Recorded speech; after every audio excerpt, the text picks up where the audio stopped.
Good morning everybody. तो ये जो लेक्चर है ये हमारा होगा motion of a particle in a plane.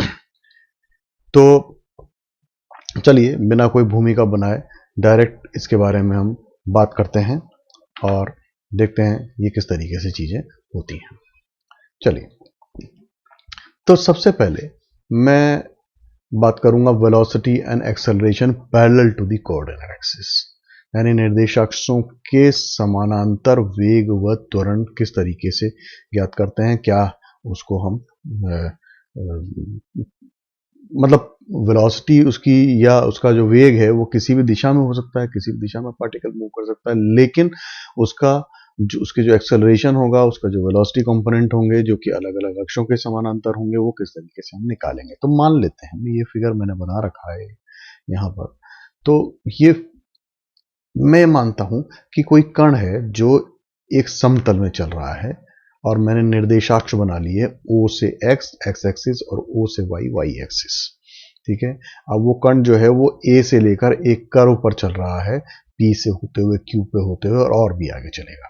ठीक है, अब मैं कहता हूं कि A पर जो उसकी स्थिति है, ये A पर तो शुरुआत कर रहा है वो, ठीक है, और T समय पर वो यहां पर P पहुंच गया या T समय पर पहुंचा P पर। इसके बाद वो Q समय पर जो है वो और थोड़ा सा ट्रेवल करके T प्लस डेल्टा T समय पर Q पर पहुंच गया।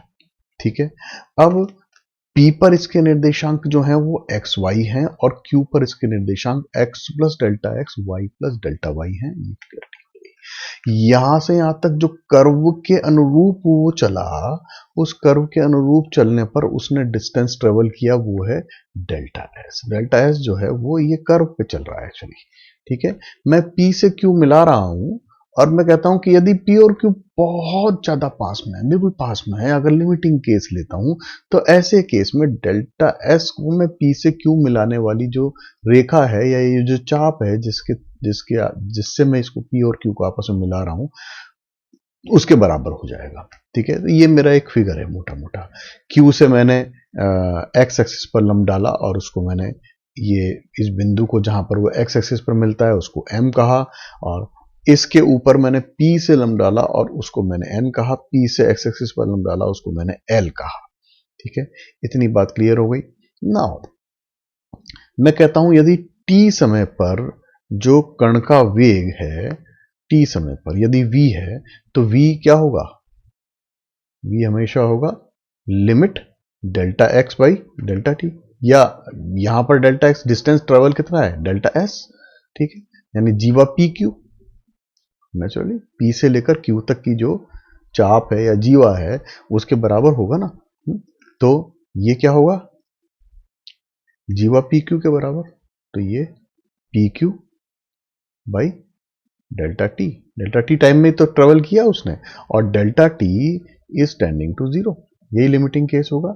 इसका मतलब इसको मैं थोड़ा सा सुधार के लिख दूं अगर, तो ये क्या बन जाएगा कि limit p q upon p q क्या है, मैंने लिखा p Q by delta s into delta s by delta t, और delta t is tending to zero.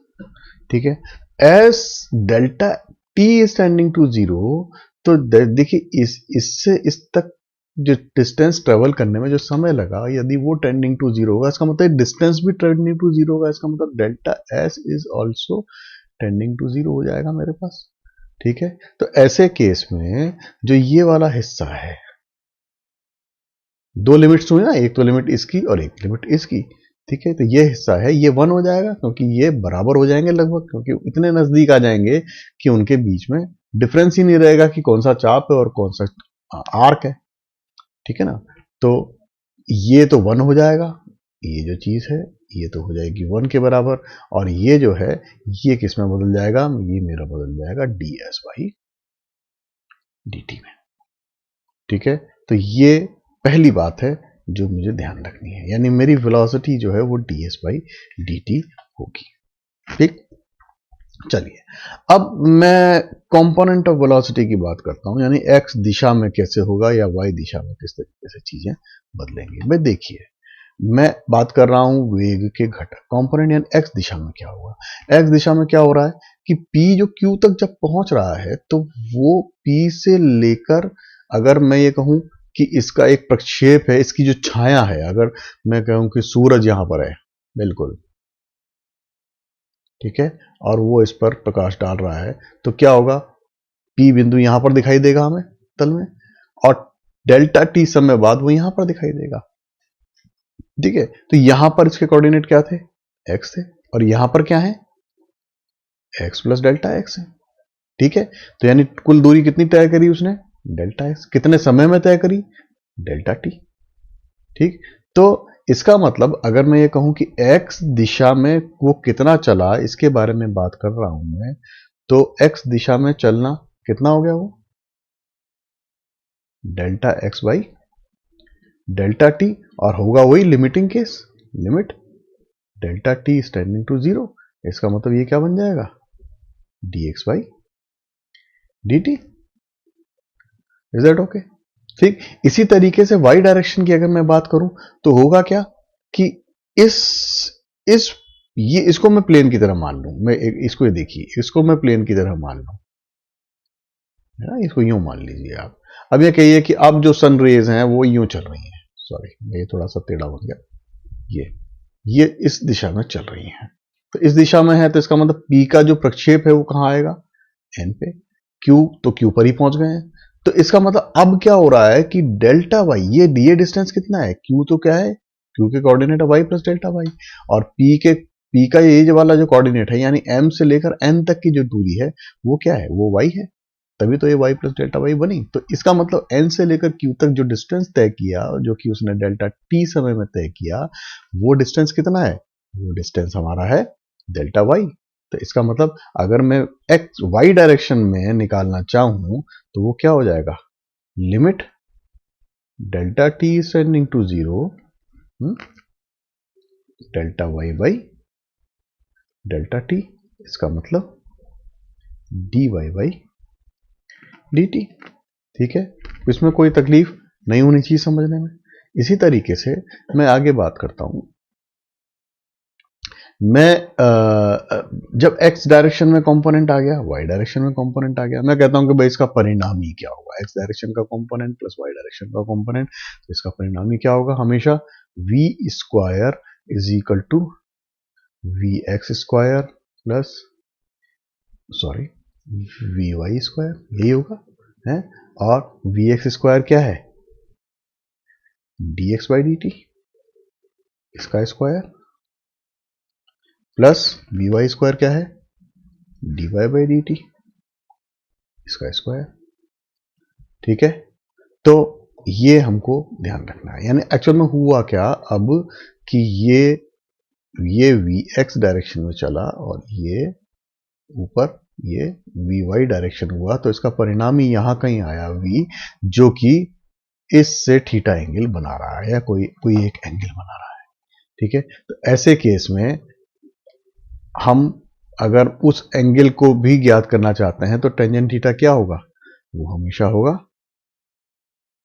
We y by v x, या इसको कह दूं y dot by x dot. ये वाई डॉट और एक्स डॉट क्या है, y dot का मतलब है d y by d t, इसी तरीके से एक्स डॉट का मतलब है d x by d t. ठीक है, तो ये हमारे जो हैं कंपोनेंट ऑफ वेलोसिटी हैं। अगर इन कंपोनेंट ऑफ वेलोसिटी की बात कर रहे हैं, ऐसे ही अगर मैं चाहूं तो मैं कंपोनेंट ऑफ एक्सेलरेशन भी निकाल सकता हूं।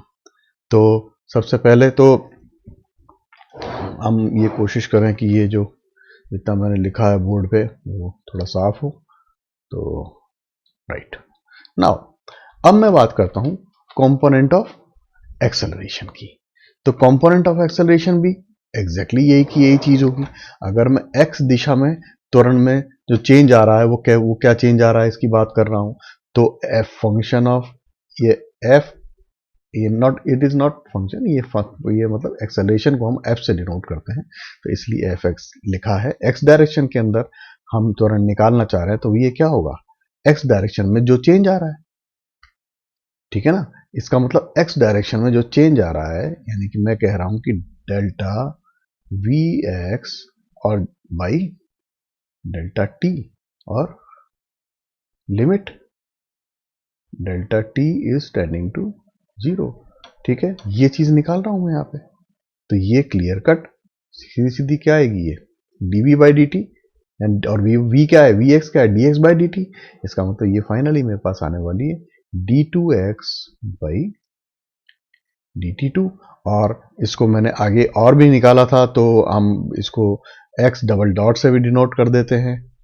भाई एक की जगह अब 2 बार उसका डिफरेंशियल किया है with respect to the x, इसलिए एफ एक्स को इस तरीके से लिख देते हैं। सिमिलरली यदि मैं एफ वाई निकालने की बात करूं, तो वो क्या आ जाएगा, y डबल डॉट। दोनों चीजें क्लियर है, मुझे नहीं लगता इसमें कोई ज्यादा परेशानी की बात है। तो एक मैंने इससे पहले वाले लेक्चर में मैंने आपको बताया था कि f जो है उसको मैं जब निकालता हूं, तो चूंकि dv बाई dt कहता हूं, मैं इसको यदि dv by dx into dx by dt लिखूं, तो ये मेरे पास v dv बाई dx के रूप में भी हम लिख सकते हैं इसको, जहां x जो है, अब आप x डायरेक्शन की बात मत करो, x डिस्टेंस की बात करें। पिछले लेक्चर जिसने भी हमने मेरे पिछला लेक्चर देखा होगा, उसको ये बात समझ में आ गई होगी। तो मैं यदि इसके एक्सप्रेशन की बात करता हूं, फर्दर एक्सप्रेशन की, तो एफ एक्स जो होगा है वो क्या होगा, v x d v x by d x, x direction की बात हो रही है। इसी तरीके से इसको मैं थोड़ा सा इसका जो नोटेशन है ना वो चेंज कर देता हूं। एक्स डायरेक्शन में वेलोसिटी को यू कह देता हूं, तो U D you by d x. Similarly जब मैं वाई डायरेक्शन की बात करूंगा एक्सेलरेशन की, तो वो कहूंगा v d v by d y, ठीक है। यहां v क्या है, y डायरेक्शन के अंदर जो उसकी वेलोसिटी, यानी वी वाई को मैंने v कह दिया और वी एक्स को मैंने u कह दिया, या थोड़ा सा ये चेंज कर दिया है। तो अगर मैं ये सारे जो त्वरण के जो घटक आए, इससे मैं अगर परिणामी जो इसका जो रिजल्टेंट एक्सेलरेशन निकालना चाहूं, तो रिजल्टेंट एक्सेलरेशन वैसे के वैसे ही निकालूंगा मैं, under root of f x square plus f y square, ठीक है। और उसका डायरेक्शन अगर निकालना चाहूंगा, तो डायरेक्शन कैसे निकालूंगा, डायरेक्शन मेरा होगा उसका tangent psi is equal to y double dot upon x double dot, ठीक है। तो परिणामी निकालने में भी कोई तकलीफ की बात नहीं होनी चाहिए। तो चलिए हम क्या करते हैं, हम एक एग्जाम्पल लेके और चीज को और थोड़ा सा बेहतर समझने की कोशिश करते हैं, ठीक है। तो चलिए, तो ये एक उदाहरण है। ये कह रहा है एक कण पर लैम्डा वाई त्वरण उत्पन्न करने वाला बल वाई अक्ष की दिशा में क्रियाशील है। यदि कण एक्स अक्ष के समानांतर एक ऐसे बिंदु से जहां वाई इज इक्वल टू ए हो, ए रूट लैम्डा वेग से फेंका जाए, तो सिद्ध करो कि उसका पथ जो है वो एक कैटेनरी होगा। तो भाई कैसे करें इस काम को, सॉरी। तो भाई देखिए, एक बात मैं आपको बोल दूं, डायनामिक्स में और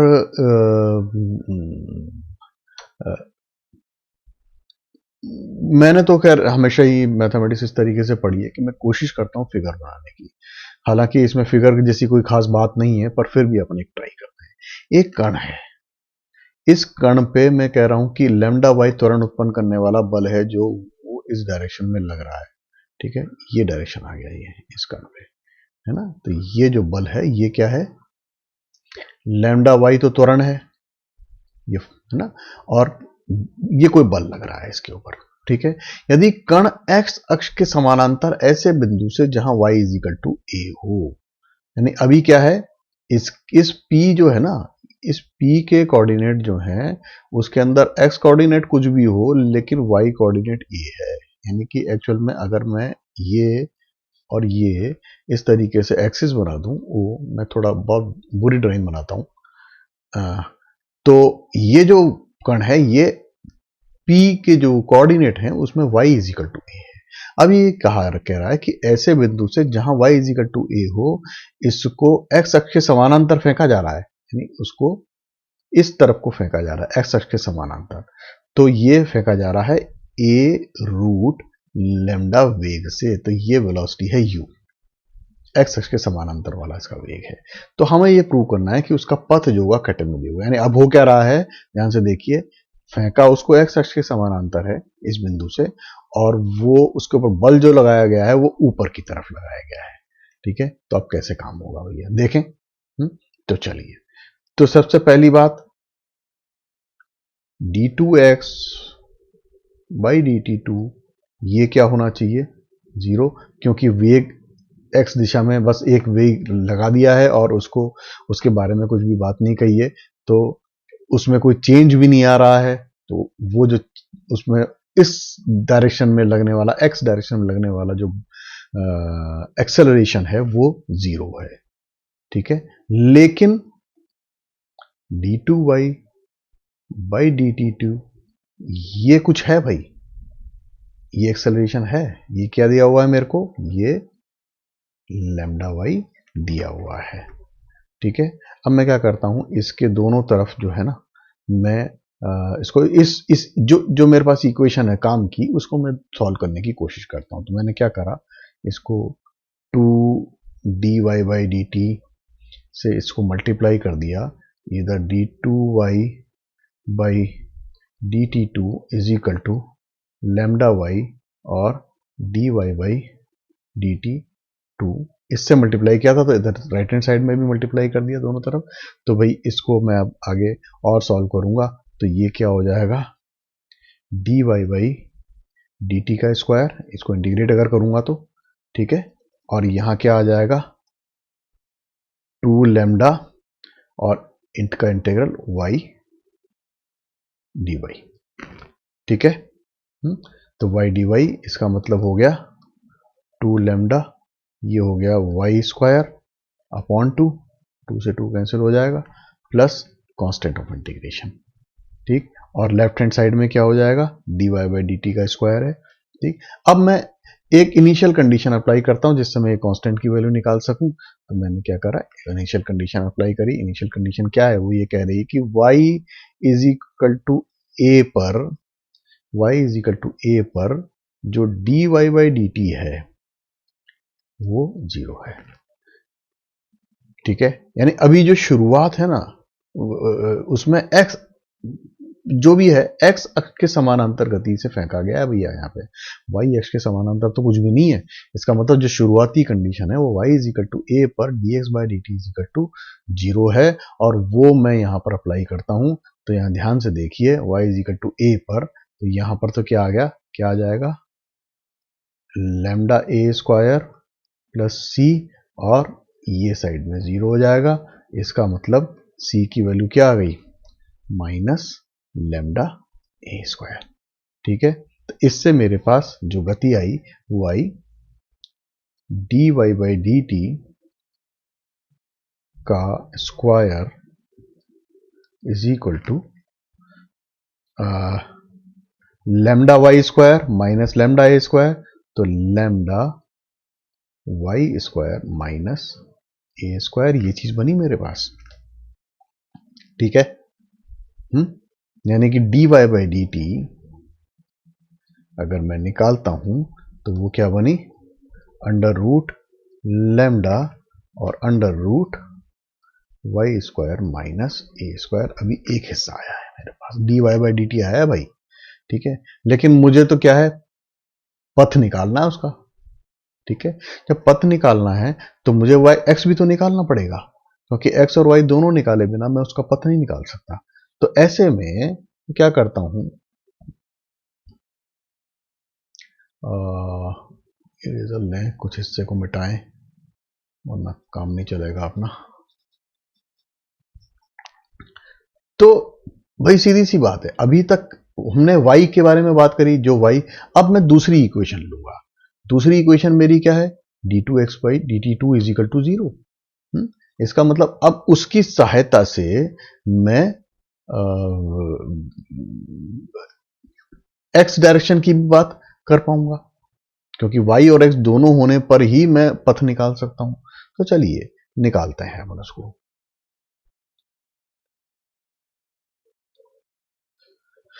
अब क्या किया, ये है, इसको मैंने इंटीग्रेट किया, इसको इंटीग्रेट किया तो ये मेरे पास आया dx by d t is equal to constant. ठीक है। अब चूंकि dx बाई डी टी जो है इनिशियली क्या था, ए रूट लैम्डा। ये देखो बड़ी मजेदार बात है। तो ये पहले से हमको दिया हुआ है, यानी कि शुरुआत में जबकि t इज इक्वल टू 0 था, है ना, तब इसकी वैल्यू क्या थी, ए रूट लैम्डा। तो ये तो वैसी की वैसी ही बनी हुई है, इसमें कोई चेंज भी नहीं आया है। तो ये हो गई ए अंडर रूट लैम्डा, ये वैसी की वैसी दी हुई है। ठीक है। तो dy बाई डी टी भी मेरे पास आ गया, dx बाई डी टी भी मेरे पास आ गया। तो इन दोनों चीजों से यदि मैं dy बाई डी एक्स निकालने की कोशिश करूं तो dy बाई डी एक्स क्या होगा, root lambda y square minus a square upon a root lambda, यही तो होगा। तो इससे मेरे पास जो dy बाई डी एक्स आ गया वो क्या आ गया, under root y square minus a square upon a. ठीक है। अब ये dy by d x is equal to under root y square minus a square upon a जो आया, इसको मैं समाकलन करूंगा इसका और इसको सॉल्व करूंगा। ये मैं आगे नहीं बता रहा हूं, ये एक नॉर्मल डिफरेंशियल इक्वेशन है। तो मेरे पास एक इक्वेशन आ जाएगी, वो आ जाएगी x is equal to a hyperbolic cos inverse y upon a, मैं डिटेल में नहीं जा रहा हूं। ठीक है। Plus constant of integration. अब वापस से कांस्टेंट ऑफ इंटीग्रेशन आ गया, तो कांस्टेंट ऑफ इंटीग्रेशन को सॉल्व करना है। तो भाई शुरुआत में जबकि x इज इक्वल टू 0 था, ठीक है, तो y इज इक्वल टू ए था। मैं अब चूंकि x के बारे में कुछ बोला ही नहीं ना, x के बारे में जब कुछ बोला ही नहीं है तो मैंने क्या करा, इसको मैंने इधर शिफ्ट कर लिया भाई। मैं कह रहा हूं यहां से शुरू हुई। ठीक है। तो x इज इक्वल टू 0 जब था तो y इज इक्वल टू ए था, क्योंकि वो वहीं बना हुआ है। ठीक। तो ऐसे में कांस्टेंट की वैल्यू क्या आ गई, इसको मैं अप्लाई करता हूं तो कांस्टेंट की वैल्यू मेरी वो भी 0 आ जाएगी। ठीक। तो फाइनली मेरे पास जो इक्वेशन आई वो क्या आई, x is equal to a hyperbolic cos y upon a cos inverse. ठीक है। इसको मैं लिखूं तो y is equal to a hyperbolic cos x upon a. ठीक है। तो ये जो है ये एक कैटेनरी है। ठीक है। तो यही बात हमको प्रूव करनी थी, प्रूव कर दी हमने। ठीक है। तो ये जो था, ये हमारा लेक्चर था रेडियल और ट्रांसफर वेलोसिटी का। थोड़ा सा आइडिया आपको मिला भी होगा, आई होप। नेक्स्ट लेक्चर जो आएगा उस लेक्चर, सॉरी ये तो लेक्चर हमारा प्लेनर मोशन का था, सॉरी माय फॉल्ट। अब नेक्स्ट लेक्चर जो आएगा वो रेडियल और ट्रांसफर वेलोसिटी और एक्सेलरेशन की, उसके अंदर हम बात करेंगे। तो रेडियल ट्रांसफर वेलोसिटी, रेडियल का मतलब एक ओरिजन है ओ और उससे दूर जाता हुआ, यानी हम अगर कार्टेशियन कोऑर्डिनेट सिस्टम नहीं है यहाँ पर, मैं अगर रेडियल की बात करता हूँ तो कार्टेशियन कोऑर्डिनेट सिस्टम की जगह मैं कह रहा हूँ कि वो पोलर कोऑर्डिनेट सिस्टम है। ठीक है। यानी आर की तरफ, आर डायरेक्शन में जा रहा है तो रेडियल हुआ, और थीटा डायरेक्शन में जा रहा है तो ट्रांसफर हुआ। तो उनको, उनका एक्सेलरेशन और उनका वेलोसिटी किस तरीके से निकालेंगे, कैसे चीजें समझेंगे, वो हम नेक्स्ट लेक्चर में देखेंगे। So until then, stay tuned and all the best.